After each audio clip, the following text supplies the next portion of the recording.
I'm Kathleen Vanderpool, and my partner Laura Copp, you can see right here. She's going to be managing the technology piece for us. She's going to share her screen. And we are both working for Montgomery County Public Schools in the Pre-K Special Education Program as parent educators. So we're very passionate about the topic that we're going to talk to you about today. And we really just want to give you simple strategies that you can leave with today and implement immediately. So don't worry about having to write things down or any of the links and everything. Everything will be given to you. Great to see everyone. We're really happy to be here. Like Kathleen said, we don't have a lot of time, so we're going to try to get through a lot of material in a very short period of time, but we're both really passionate about this subject. We are both parent educators in MCPS, have used a ton of these strategies throughout our time in MCPS and have been doing this a while, so we're excited to have you. So what we want to do is just review very quickly our session objectives for today. What we're really hoping is that you as parents will learn how to give some positive feedback to your kids and identify ways to provide some clear expectations for your children, because we know how critical that is for our children. We're going to give you talk about some basic functions of behavior that our kids present with, and then hopefully provide you some practical strategies for addressing some of these challenging behaviors at home.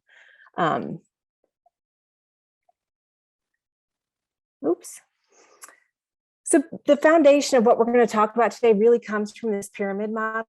This is something that MCPS has been using for many, many years. Kathleen and I teach a course to teachers on the social emotional foundations of learning. Very passionate about it. We've seen how it does work. And the implications of that. So we love sharing the knowledge with you guys. But this is really the framework of what we're going to be talking about today.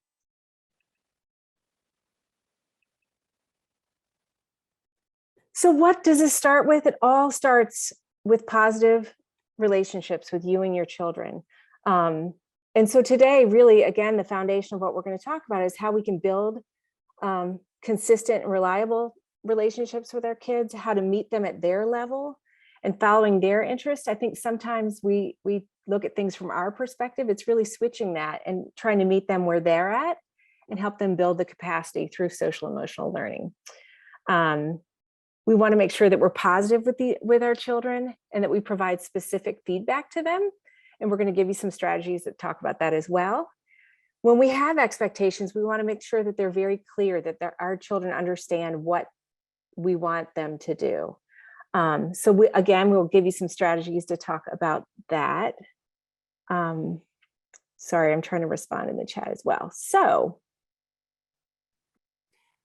starting with clear expectations, which sounds very simple, but just clarifying, you want to tell your child what you want them to do instead of what not to do, which is what we tend to do. Usually we say, stop doing this or don't do that. But it's actually harder to process a negative statement. And when you think about where young children are in their language development, it's harder for them to process and understand a negative statement, a not, a didn't. Those types of things are harder for them to understand. So you want to state it in a positive way of what is the behavior you want to see, not what you don't want them to do. And you want to say it very clearly and in a simple way. Put your dish in the sink. You want to have age-appropriate expectations. So that's very important too, not to be asking, maybe giving a three-step direction. If your child is at the stage where they can understand one direction. So thinking about where they are developmentally and giving an appropriate expectation for them to follow. And using that age-appropriate language. As I mentioned, things like contractions or negative statements like not.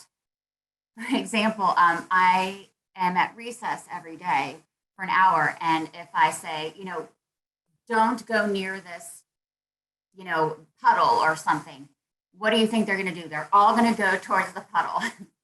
So when you say, you know, the don't or the not, all they hear is like the do. Also, idioms, things that we say all the time, like, oh, it's a piece of cake, or things like that. Your young child may not understand, and they're very literal. They tend to be very literal. And so they'll be like, what cake? Where's the cake? So we want to try to avoid those types of language as well. Some examples of ways to give a direction. Instead of saying don't run, you want to say walk, please. Because you're going to tell them what you want to see.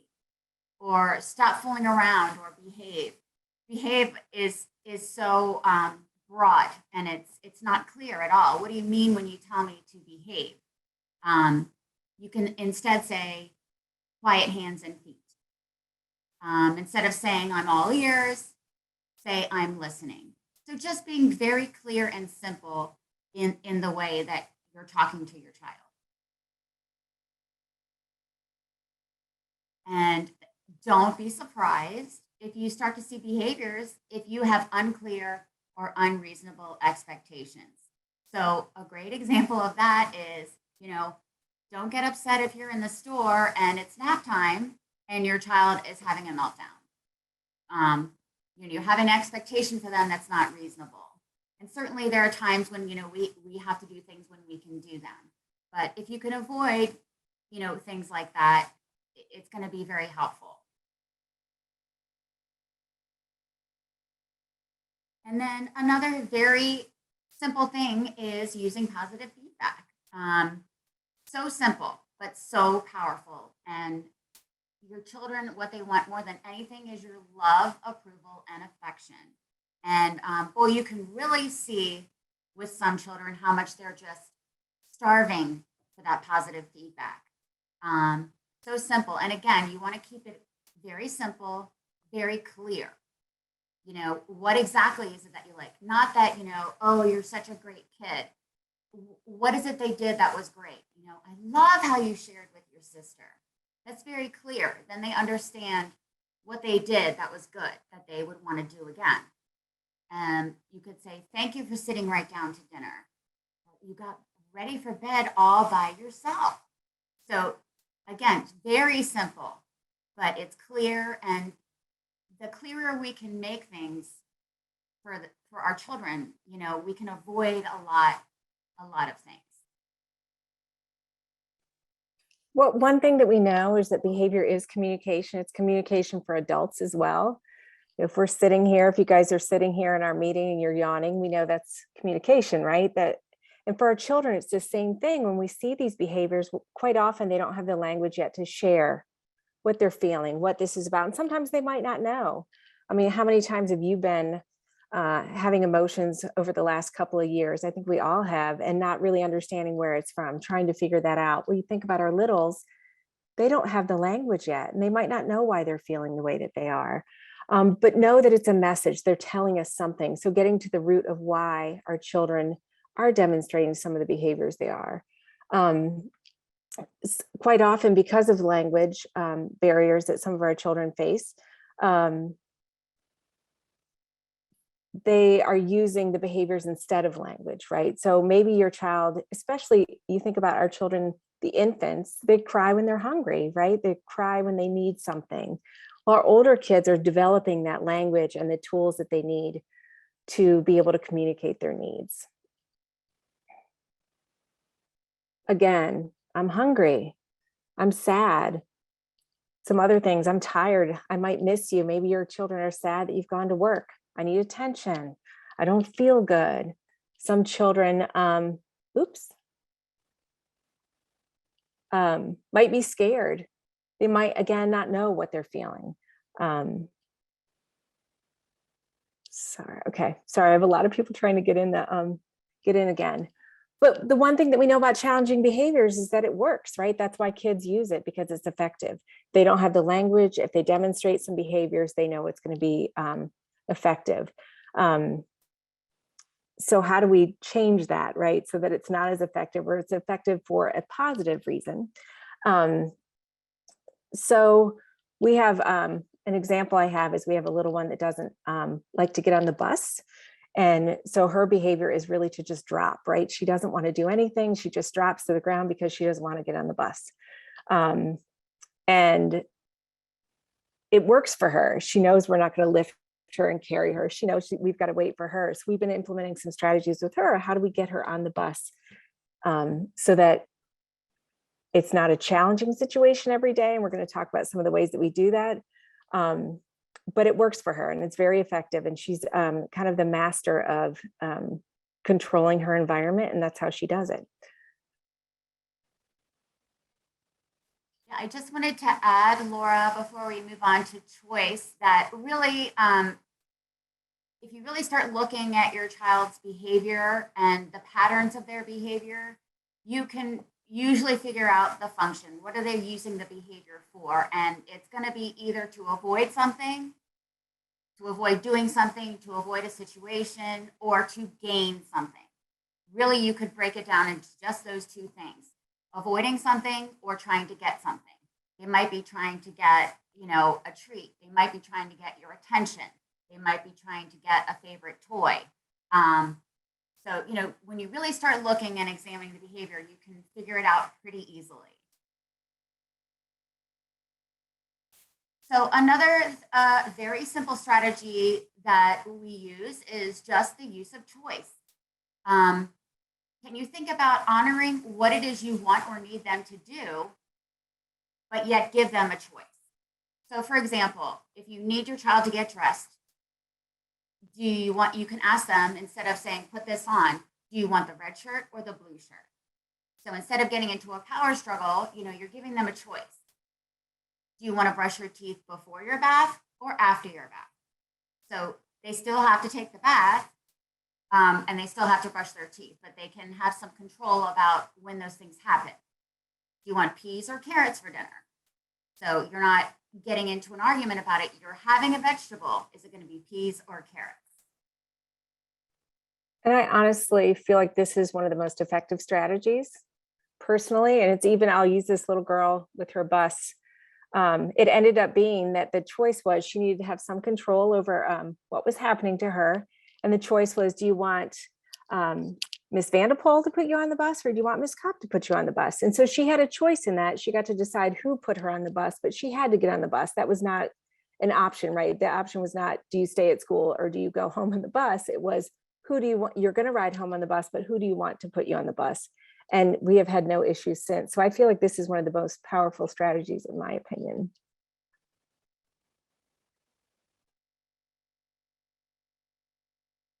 And another reason for the power of choice is it allows your child to feel like they have some control and also independence. And as I mentioned before, it's going to avoid that power struggle because as any of you know, you're not going to win a power struggle with your young child. And my son is now 10, and I have been using these strategies since he was an infant, and still, I still do choice probably every single day with him.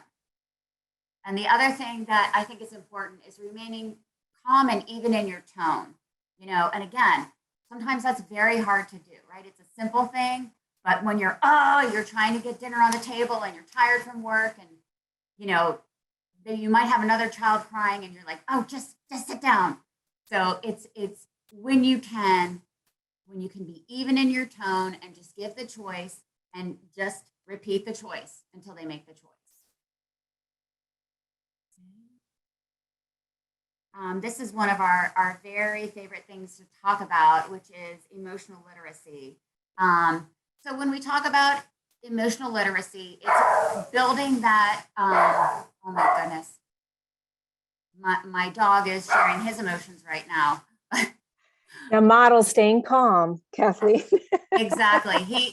He does not respond to the pyramid model at all. I apologize. He was quiet all morning. I'm so sorry. When we talk about emotional literacy, we're talking about building a vocabulary for your child so that they can put names to their feelings. And I think sometimes we forget that our little people have all the feelings we do. I think we sometimes can get locked into, happy, sad, tired, hungry, but they get embarrassed. They get frightened. they get confused. So they're very, they have all of these big things happening inside them and they don't know how to name it. So what we want to do is give them the words to talk about it and understand it better. So what you want to do is you want to talk about your own feelings. You know, mommy felt sad today when I didn't get to see you in the morning. So they know that you have the feelings that they have too. You can ask your child to tell you about how they're feeling. And you can give them words to help. You know, are you feeling this way? Are you feeling this way? But the more you make it explicit for them, the more that they can then be able to use the words themselves. You want to teach them new emotion words. At recess time, again, is where I do a lot of my social emotional work every day. And we give out little awards every day for each class based on like behavior and being a good friend and being kind. And so I had to teach the word disappointed because some kids every day, even if they had gotten the award yesterday, if they didn't get it today, will cry and, you know, I want it, I was a good friend. And so I taught them disappointed. You know, you might be feeling disappointed that you didn't get it today, but you can try again tomorrow. So, you know, that's probably not a word we would typically think about using with a 4-year-old, right? But they can be taught to understand it and to name that feeling. You can also talk about how characters in a book or on a TV show may feel like, oh my gosh, you know, that boy looks really scared. There's a lightning storm. Or terrified, you know, because you can give different gradients of a feeling, you know, from a very strong fear to like a small fear. So you might say that, gosh, that boy looks terrified. My favorite example is my son one time, I told him I was furious at something that had happened. And don't you know, the next day, what did he tell me? He was furious at me. So it was so cute, but I was like, wow, so powerful. So it really is something that is effective and wonderful to do for your child. Another thing is to reflect on specific situations and talk about the feelings. One thing that's really important when your child is having a very strong emotion, that's not the time to be trying to teach them something. But later, when they're calmer, you can talk about that feeling they were having. Well, you were so angry earlier. You know, what was going on? So again, not when they're in the heat of the moment. They're not going to be able to hear you. They're not going to be able to understand you at that time. You're going to wait and do it in a calmer moment. Another important thing is to accept and support your child's feelings. Like, oh, you know, we don't want to say, oh, that's not scary. Well, you know what? To them, it is scary. So accepting what they say and supporting their feelings. Even saying angry. I tell my son all the time, it's okay to be angry, but you know, you can't do this, that, the other. You know, it's fine to be angry. Let's do this instead. And using books and art to talk about emotions, which we're going to give you some resources for that. Wonderful, wonderful to use books to talk about emotions and feelings. And we're so lucky now there are so many books. You can find books on any topic at all, anything that you could think about. Okay. And sometimes I think just with books and art, sometimes children aren't ready to talk about it yet. It's easier to talk about another child or a child in the story instead of talking about how they're feeling. Maybe they were scared and you find a book about being fearful, and that's the way you elicit that kind of conversation, because they don't want to talk about what happened to them at school. They want to talk about this other kid in this book first, get them the language, and then they might be able to talk about themselves later.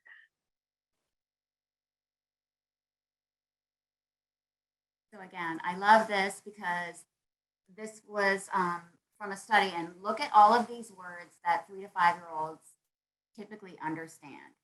Like, I just want you to take a second to really look. And give a thumbs up if you find that surprising.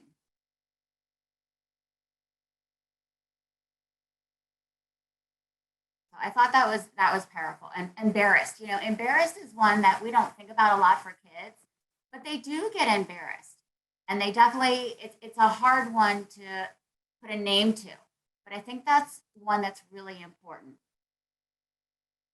And overwhelmed, that's another great one. Okay, sorry, Laura, I get so excited. No, but I think it's so critical because we do and we forget. I think we go back to the basics sometimes or we assume children don't know these words. And I think using it, and you had talked about it, on the last slide, that how important it is to talk about those relevant examples. It's stuff in the moment that you're talking about. And sometimes having a list is just a reminder for me too, that, hey, you might want to expose children to different language or different feelings. And one of the things that we've done in the past is actually taking pictures of children in the moment. And sometimes it's meltdown moment, but that's so relevant to them to be able to look back and think, oh, I remember when, Sarah took my truck and I was really mad. You were really upset, and you can kind of expand on the language. I just think it's critical, and taking those moments that are relevant to them are just incredible opportunities. Well, the one thing that we know, many things we know about social emotional learning, but one thing that we definitely know is that it builds confidence. It builds these little children that we want, these resilient little children. And being intentional about the way we teach this is critical to their development. If children do not have a strong foundation for emotional literacy, they are not going to be able to access the curriculum. They're going to be distracted. If they're worried about something that's happening at home, they're not going to be thinking about what's happening at school. But if we give them the tools to be able to manage that behavior at school as well as at home, we know that they'll be able to become functioning little amazing beings. So we know that they can tolerate frustration better. You think about if you're just frustrated and angry and you feel like you have no way of managing your behavior, you will, oops, sorry. Keep having things pop up, sorry. That you'll be a stronger little being. If you have the confidence to know you can manage your feelings, you're going to handle the world much better. There's less altercations that kids are going to have because they know they can have the language to communicate with another child, or they know they can work through it, right? They've already done it. They've seen it where it was really effective when, so maybe they gave their friend. That's another thing that I think about too, is sometimes they use these strategies with their friends, which is really cute, right? We're modeling it for them, but then maybe they're giving their friend a choice, right? Their friend gets a choice, like, you can have the toy now, or I'll give it to you, in 5 minutes, which is great, right? They're adopting all of those strategies and using them. So we know they're going to have less fights with their friends. They're going to have better interactions. That destructive behavior absolutely decreases. I don't know if I mentioned, but I work with deaf and hard of hearing children, and some of our children come to us and they have no language. They may have been identified late. They're still developing their language. So when they come to us, sometimes the only way they can communicate is physically. And we've seen children with destructive behavior, and the second they develop that language, those behaviors decrease.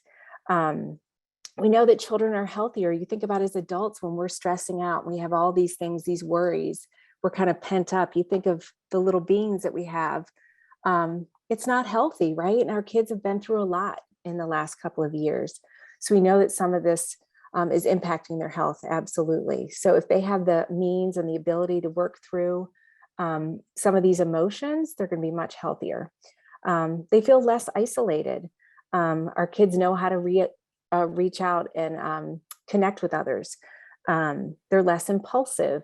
Again, they have that ability to communicate and to engage with the world in a healthy way. They're more focused. Seems obvious, right? If you're worried about something else, that's in the back of your mind. You're not focused on what's happening right in front of you. You're thinking about something else. And again, I kind of already addressed this, but the academic achievement, our kids can access academics if they feel healthy inside and confident inside. So that emotional literacy is embedded in everything that we do. And it's so important. And we're seeing the effects of that now. And Laura, I'm thinking about a student that I'm working with now who's a general education student, but is having very, very strong emotions. And so we've used lots of strategies with him. And it just makes me remember and just want to note that, if a child is not able to express themselves appropriately, it could be mistaken for looking like ADHD. It can look like an emotional disability. And, so we want to work on giving them the strategies so that they're available to show all of the strengths that they have, and so that it doesn't look that it's something else. It's a great point, because we've had that before. And we've had children that have come, I use deaf and hard of hearing kids just because it's what I do all day, but it's also, there's that language component too, right? And I think sometimes there have been assumptions made that children have other things because they don't have the language to communicate, or they're frustrated. And I think it's critical to make sure our kids are built up no matter what, right? That they have that social emotional literacy so that they can face the world. And it's been hard lately. So we wanted to share, when we're looking at that emotional literacy, I know Kathleen was talking about, there's so much out there. I mean, you put anything into a Google search and you're going to find it if you're struggling with, and Kathleen and I have shared things before. If your family's going through a separation or divorce, you can look online and you'll find books that can talk about that. And like we were talking about, sometimes it's easier to talk about another child and not themselves, and you build that capacity through that.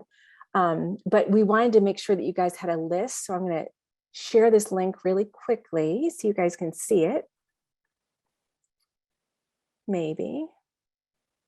There it is. So you guys are going to get this PowerPoint. You'll get all these links, but just know there are tons of resources out there. We have a great book list here. I don't want to do it because it might take too much time to load, but so many things. I mean, what I love, Glad Monsters, Sad Monster, a lot of them, you, again, go into Google search, look at whatever the topic is that you want to talk about, and you'll find stuff. It's a great time to be looking for things on social emotional literacy. But this is a really wonderful list. Kissing Hand. I mean, there's so many great books. So that will be a resource that you guys will have. Now I've got to. And honestly, once you have this in your thinking, I mean, I have found some of my favorite books just at TJ Maxx. I found a beautiful with tabs, all about feelings, Target, dollar store, everywhere. Once you are looking for it, you're going to see everywhere. And the library, I mean, I always go back to the library too. It's a great place to go and grab books, especially in that moment. I'm a big proponent of having books at home so you can draw from them when you need them. But yeah, I agree. Everywhere you go now, you'll see it. So know that you'll get a list of books. The feelings face cards, I love. I'm also a huge proponent of making sure that you're using real faces. I think that's important. In our program, quite often what we will do is take pictures of individual children, like I said, in that moment, and you can go back and reference and say, oh, look at this. Remember, you were so happy. And that's when you can expand on that language, like Kathleen was talking about. Oh, happy, and what else for you? And add some of those feeling words to that moment. And then you can talk about that. How did you work through, if it was a problem, how did you work through that? Do you remember what we did so that you felt better? I think they also feel that resilience in those moments too, to be able to go back and say, oh yeah, I had an argument with so-and-so over a toy, but look, we resolved it. I let him use it for a minute and then I got it for a minute, or whatever it might be. But I think they need those reminders that they can work through this. And we have a little guy in our program right now that's very impulsive, big heart. His heart is always in the right place. He's just he gets excited, right? So sometimes he will take things, and we've had moments where, oh, look at your friend. She's pretty sad. How do you think she feels right now? And we've had taken pictures and then gone back and referenced that again. And it's been very helpful for him. And he will tell you the whole narrative of what happened in that moment. So this is great too. And I highly encourage for you at home with your children, take pictures of your children in a moment where they're very happy and talk about the feelings that they had in that moment. So that will be another resource that you guys will have. And then the feelings wheel, this goes back to kind of what Kathleen was talking about before. I think we have some of our go-to words. We assume we're going to use that happy, angry. This is just an expansion on that. What else can we add, right? You were angry. Well, why were you angry? Did you feel let down? Now, granted, these are words that we've taken it out to it's pretty rich. There's a lot of stuff that you can pull from here, but it's really getting you to think about using other language with your children. Oh, you were surprised. You were amazed. Were you startled? adding that kind of communication so that they have that within the repertoire of their language, I think is really just great for them. And happy, proud, that's another wonderful one, right? Like, I'm really proud. And I think Kathleen was talking about it earlier too, just using examples as models, right? That we can talk about things that are happening in our environment, or maybe you were at work and I'm really proud. I had a really good day today and this is what happened. You can share those experiences with your kids so you can model how you talk about that language. I have to be honest, I don't love this style where we don't have more interaction, but it's hard with our limited time. I don't like listening to myself talk this whole time. All right, so here's another great strategy that Kathleen will talk about. And again, a very simple strategy, but it works. We use it all the time in our programs, just called the first then strategy. Sometimes people modify it a little bit and say, first, what is it, Laura?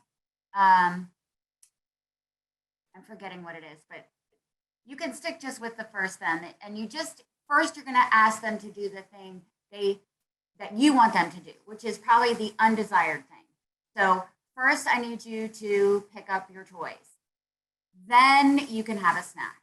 So you first let them know what they need to do, but you're also telling them that, okay, there's something preferred after it. And it doesn't need to be, something big.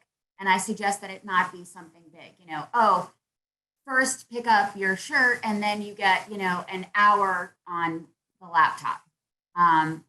You want to make it small and simple because it's things that you want and expect them to do. And you want to be able to honor it, right? Quickly, easily, and without, breaking the bank. So on the next, we have just some examples. Like I said, first clean up your toys, then you can have a snack. And if you get some behavior, you would simply just repeat it again. And you can even, like show with your hands, even have the snack ready and, point to the toys, and then you can have a snack. So you might need to be that concrete when you're first doing this until they kind of get used to it. And another example is first brush your teeth, then I'll read you a story. Nope, first teeth, then story. So you just can repeat it and even simplify it. Calm, matter of fact. I'm going to wait, first teeth, then story. Okay, again, Sometimes very simple. And I was going to say, sometimes we've had to use with children that are younger, sometimes you can use the visuals as well. If the language is too much for them, it can be a first, hey, we're going to clean up your toys. Then, so you don't have to keep repeating yourself. It's here it is, like Kathleen was saying, and it's very visual for children to be able to see that, no, okay, it's very clear. I do this and then I get this. And the consistency piece is so important too. Okay, here's another one, which, this is so easy. Keep calm. Your child will feed off of your energy, and some children much more than others. If you have a really sensitive child or a very empathetic child, they're really always looking at you, looking at your face, feeding off of your feelings. So, and believe me, I know that it's hard when you're in the middle of Target and your child is going under the rocks. Yes, that has happened to me. And how dare him when I teach other parents about behaviors, right? How dare him do that? So I have learned that the calmer I am, the quicker I can diffuse. If you're getting loud, your child is going to get louder and they're going to get more agitated. So the more you can try to regulate yourself, the more it's going to help your child to kind of regulate themselves. And I think it's important to talk to your child about when they are overloaded. With my son, I always used cars, and I would say, whoa, and it might just be that he's very excited and hyper, and I'll say whoa, right now you're a Lamborghini, and I need you to come down here and be a Kia. So, relating it to what he understands.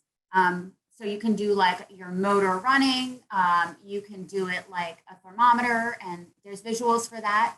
A thermometer from very hot to cool, whatever makes sense for your child, to like, whoa, I need you to bring it down.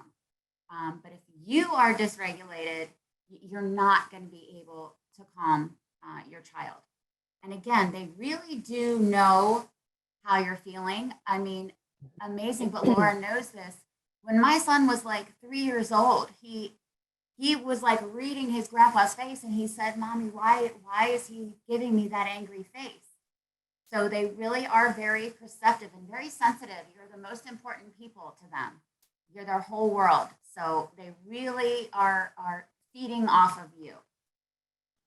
So I think some people are probably better at this than other. I feel like this is the hardest thing because you do get maxed out, and it's really hard.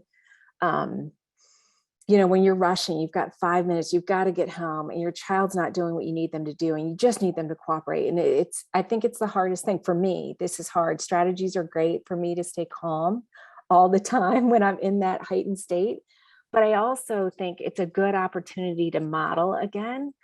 Wow, I'm feeling really overwhelmed right now. I've got all these things I have to do, and it's a little bit overwhelming. I think I'm going to try my breathing right now, or whatever it might be, that you can model for your child that, yep, sometimes I don't have it together either. And this is the only way I can help myself keep calm is by doing my rainbow breathing or whatever it might be. But I do think this is probably the area that I have to work on the most, is not getting to the state where I'm so dysregulated, but keeping myself calm and then modeling, how do I manage that? And I think sometimes you just have to say, you know what, mommy needs to take a 2-minute break and just walk away sometimes, like as long as your child is being safe. Sometimes you might have to say, I need to take a minute and so that you can calm yourself. And there's nothing wrong with doing that.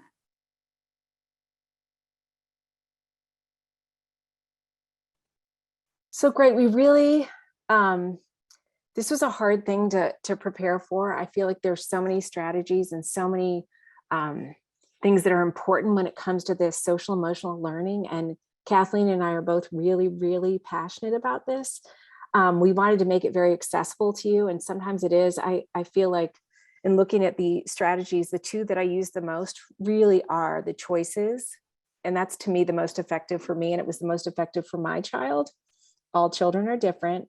And then the first and then. I feel like those are the most effective strategies, truly. But we wanted to give you a sense of what it's all about, the impacts of social emotional learning in our short 50-minute session, and make sure that you guys had some opportunities to have some resources as well. I know that this PowerPoint is going to be shared with you. You're going to have this, but here's some other just sites that we feel like could be really useful to you. So we're just going to share that quickly because we want to make sure we get questions in too. This is a fabulous site. It is the Social Emotional Foundations of Early Literacy. It's a pyramid model for Maryland specifically. Awesome resources here. You can tell there's a resource page up here. Great stuff for parents. They've got resources for families here, general resources. And I know Kathleen and I were just talking about that you can actually have this translated. This is a page that you can have translated into Spanish. Is that right? Yeah, I believe on the top left, you could, yes, here at the top under home, you can switch it to Spanish. Which is great. I know that's not all languages, but at least it's for Spanish speaking families. This is great. So just know that. But just know that there's a wealth of information here, general resources, child development. That was one thing we really wanted to include. That's another thing for you guys to know what is appropriate for your child at their age, right? And making sure that you have access. It's great. The 0 to 3 is fantastic. Other milestones, just knowing where your children developmentally are and how to kind of make sure that they're falling within that, their strengths, and then maybe other areas that you might want to help support. So this is a great resource for you guys. Let's see here. Let me get to another. Do you have anything else on that one, Kathleen? No, just that, that goes back to keeping your expectations appropriate. If you have an understanding of really what's reasonable, what your child, where they are in their development, it can help you to really gauge how you speak to them and what you expect from them. And maybe you're not expecting enough. Sometimes It's that like, whoa, he should be able to be doing this by himself by now. Like, I got to work on that. Mm-hmm.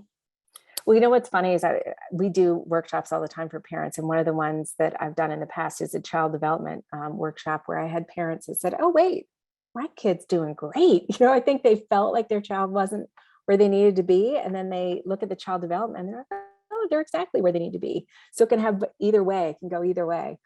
This center on the emotional and social emotional foundations of early learning here, great resource too. We use this all the time. Tons, again, you can see here, it's the family tools, which is incredible because they really focus on families, not just educators. So make sure you tap into this, go and kind of play around. They'll have great book lists, a lot of support for you as parents as well. Now There's we want to, also oops, go ahead. modules that you can do if you want to do, further learning. There's so much there. And if you're a person who's on Pinterest and you want to make materials or see ideas, simple, fun ideas to work on emotional literacy, tons of stuff.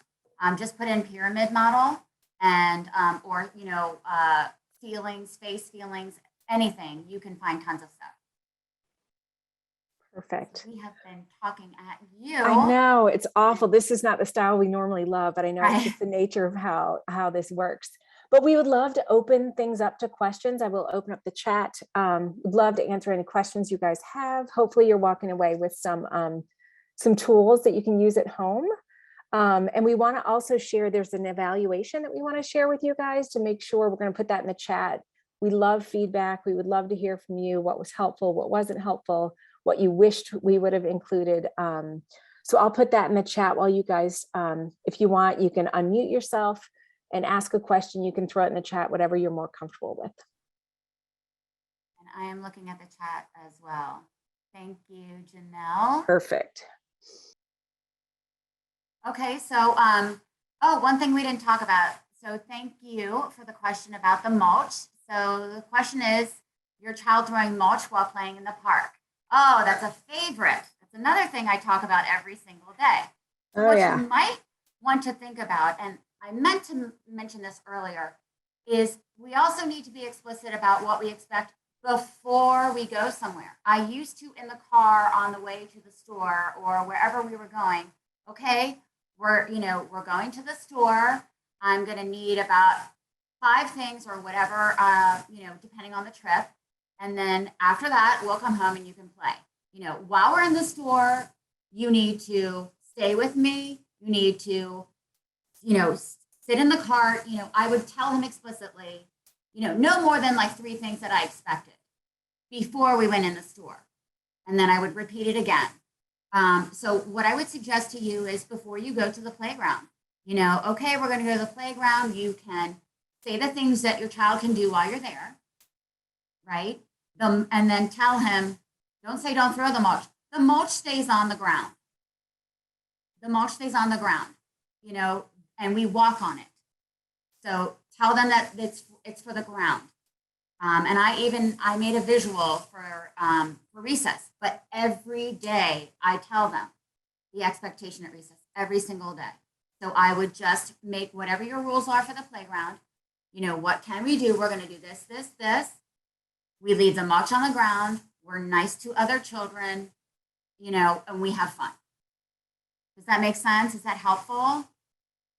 Because it kind of depends where you are in the process. Okay, yeah, for pooping, which is always, for some children, a very, very big deal. Some children are afraid because there's something leaving their body. So it often takes longer for that. And again, you can use books. Believe it or not, there are books on pooping. So you might even want to start with that.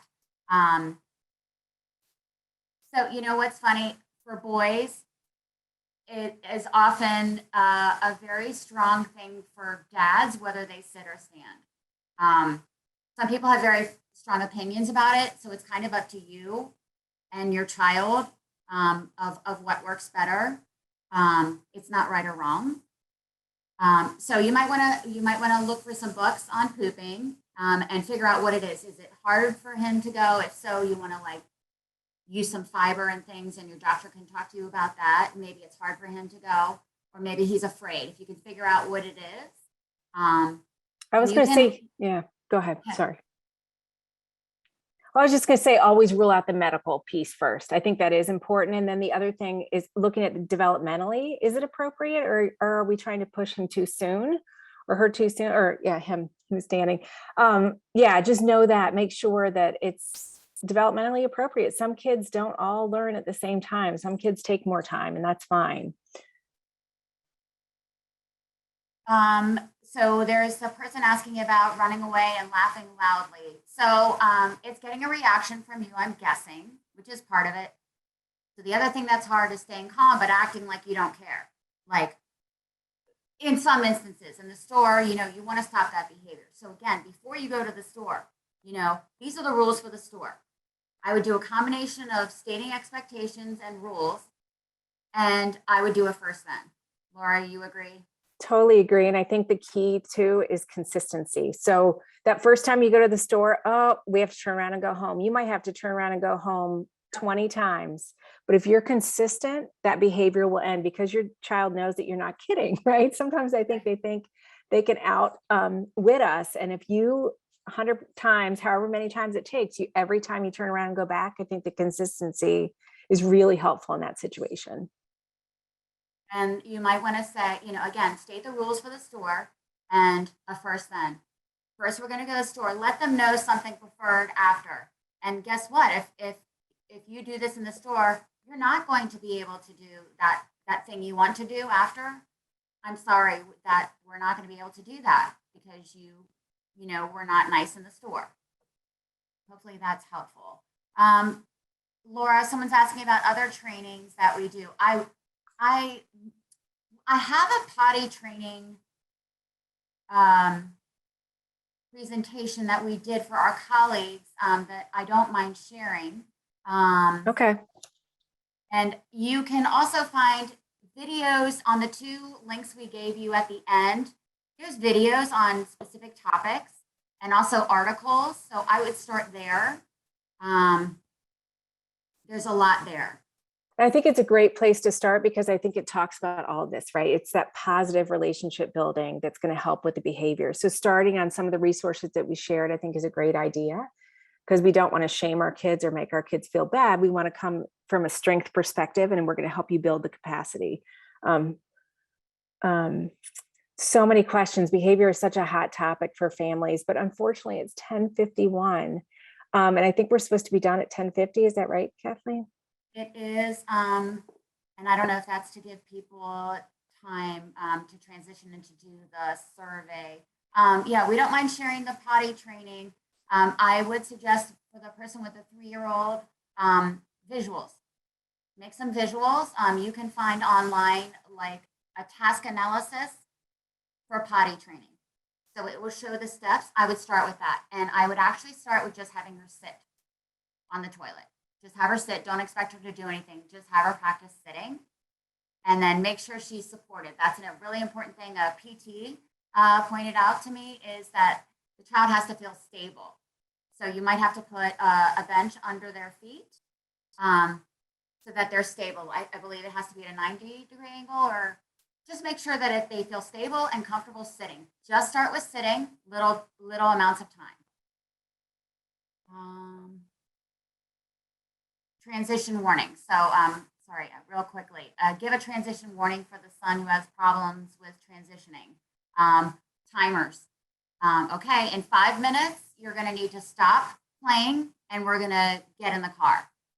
So you're going to tell him, you're going to set a timer, and it could be on your phone, it could be the microwave, whatever. And then when the timer goes, give him reminders that, okay, now in 3 minutes, we're going to go. So he's got time to prepare for it. And then the timer goes off. Oh, it's the timer. It's not you. It's the timer. Oh, time's up. Gotta go. So, is he going to do it the first time? Maybe not, but consistent. Always give him the warnings that something is going to be happening, that something is going to change. And then he can be ready for it. We run into this all the time with the kids we work with. And I think you talked about it earlier too, that communication, knowing the plan. Oh, we're going to be here, then we're going to go here. First, then in a different capacity, but it is going to be, hey, they need control over their environment. If they know that they're having a great time at the park and don't want to leave, to give them that warning so they can mentally prepare for that. And then what's happening next? And it might be something really fun. And that goes into worrying about bribery. And I understand what you're saying. And I'm not a fan of that either. But so that's why I think it's important in your first, then, you're not promising, a new toy. You're not promising, 30 minutes on a laptop or, a device. I would stay away from those things, but pick things that they like, or a small snack, goldfish. It doesn't need to be anything huge and unrealistic or expensive. It can be just small. I would stick with small preferred things.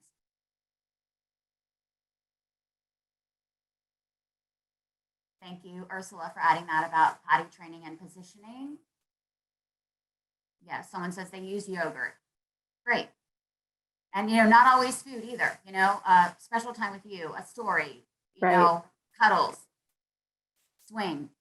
I was just going to say that knowing your child and what their preferences are and knowing what might be a motivator for them. And it doesn't have to be bribery. It can be, a special time, or you can help me push the cart at the grocery store, or whatever it might be.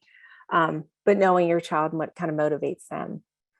Oh, and one more trick for the store, have them carry their own basket, and they can even make a list. And it can be pictures at first, but you can give them a list. Okay, I'm going to get this, this, this. What's on your list? You have to get that. That helps a lot too.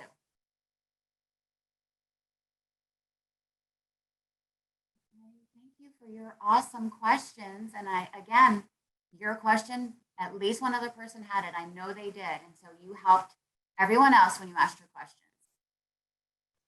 And just on the trainings as well, if your child is in a program, talk to the people at your school. There are a lot of things that are offered through MCPS, so make sure you're checking there too. There's parent engagement is a critical for us too. So I know there's tons of trainings that are offered throughout the county and other resources there. Maybe when we send out the other stuff, I can send you some other parenting resources as well for trainings. You guys were fantastic. Thank you so much for all the questions and the engagement. Unfortunately, I think we're done. We have to be done so you guys can go on to your next session, but we loved having everyone. And we hope you have a wonderful weekend and that you walked away with a few strategies you can try at home. Thank you so much for your awesome participation. We hope it is helpful, that you can walk away today and start strategizing.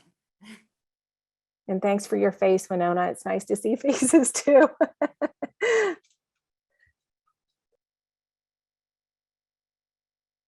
Enjoy your next session.